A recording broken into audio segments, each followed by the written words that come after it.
माँ लफ्ज़ बिल्कुल छोटा सा है, लेकिन इस लफ्ज़ के आगे सारी दुनिया भी कम है। मेरी इतनी औकात नहीं कि मैं माँ के ऊपर कुछ बोलूँ। एक माँ सबकी जगह ले सकती है, मगर इस दुनिया में कोई भी माँ की जगह नहीं ले सकता। ये जो 2 बच्चे हैं, तो ये इन बच्चों की माँ भी इस दुनिया में नहीं है। तो चाहे इंसान हो या जानवर, माँ तो माँ होती है।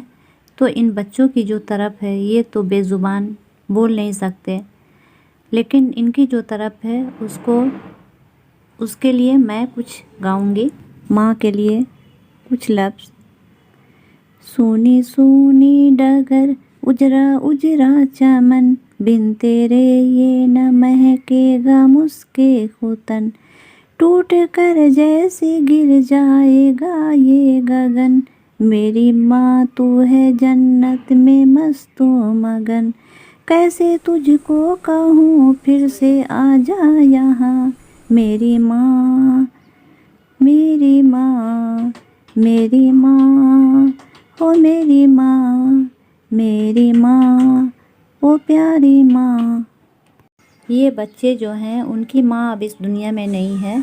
एक ऐसी माँ जो हमेशा घर पर आया करती थी, वो पेट नहीं थी, हमने उसे पाला भी नहीं था, वो कभी कभी आ जाया करती थी। एक दिन हमने देखा कि वो माँ बनने वाली है। वो बच्चे को जन्म देने के लिए जगह ढूंढ रही थी जहाँ वो बच्चे को जन्म दे सके। उसने घर के आंगन के एक कोने में बच्चे को जन्म दिया। जन्म देने के 5-6 घंटे बाद वो बच्चों को छोड़कर बाहर गई अपनी ग़ज़ा तलाश करने शायद। उसके बाद फिर वो दोबारा नहीं लौटी। हमने उसका बहुत इंतज़ार किया। उस जगह से उसे हटा भी नहीं रहे थे कि कहीं वो आ जाएगी और अपने बच्चों को वहाँ नहीं देखकर बिल्कुल परेशान हो जाएगी।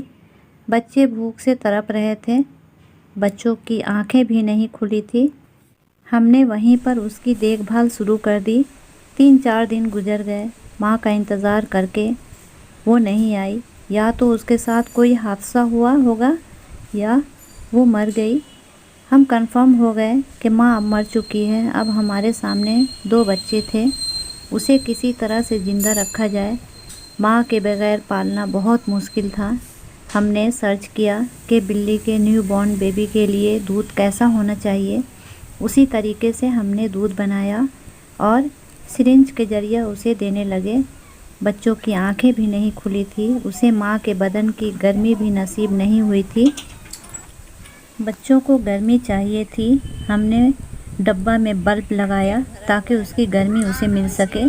7 दिन गुजर चुके, बच्चों की आंखें खुल गई। बच्चे जो एकदम चल नहीं पा रहे थे, अब वो आहिस्ता आहिस्ता चलने लगे। जब भूख लगती वो चिल्लाने लगते। हमें अब ये समझ में आ गया कि कब उसे दूध देना है, कब उसे पॉटी करानी है। तो इंसान हो या जानवर हो, माँ के बगैर पालना कितना मुश्किल हो जाता है। माँ जो बगैर उफ़ किए अपने सारे बच्चे को पाल लेती है। आज इन बच्चों की माँ अगर ज़िंदा होती तो हमें इनको ज़िंदा रखने के लिए इतनी मुशक्क़त, इतनी मेहनत नहीं करनी पड़ती। वो अपने बच्चों को कैसे पाल लेती हमें पता भी नहीं चलता। लेकिन आज हम इसे वक्त पे दूध दे रहे हैं, इसका ख्याल रख रहे हैं। इसको गर्मी देने के लिए इसके डब्बे में हमने बल्ब लगाया है ताकि माँ की जो गर्मी है वो महसूस कर सके। अब ये दूध पी चुके हैं। अब इनको पोंछकर साफ़ करके फिर से हमने डब्बे में रख दिया। अब ये डब्बे में ही दोनों खेलेंगे और डब्बे में ही रहेंगे। दोनों बच्चों के पेट भर चुके हैं। देखिए दोनों आपस में खेल रहे हैं। आहिस्ता आहिस्ता ये अभी चलना शुरू किए हैं। अभी बहुत अच्छी तरह नहीं चल पाते, लेकिन फिर भी देखिए कैसे देख रहे हैं। माशाल्लाह दोनों बच्चे बहुत क्यूट हैं। एक बिल्ला है और एक बिल्ली है। तो देखिए दोनों के पेट भर चुके हैं, कैसे दोनों आराम कर रहे हैं। तो मैंने सोचा कि आप लोगों के साथ शेयर करूं, तो अच्छा लगे तो मेरे चैनल को सब्सक्राइब कीजिए, लाइक कीजिए, शेयर कीजिए और अपनी दुआओं में हमें याद रखिए। और इन बच्चों के लिए भी दुआ कीजिए अल्लाह हाफिज़।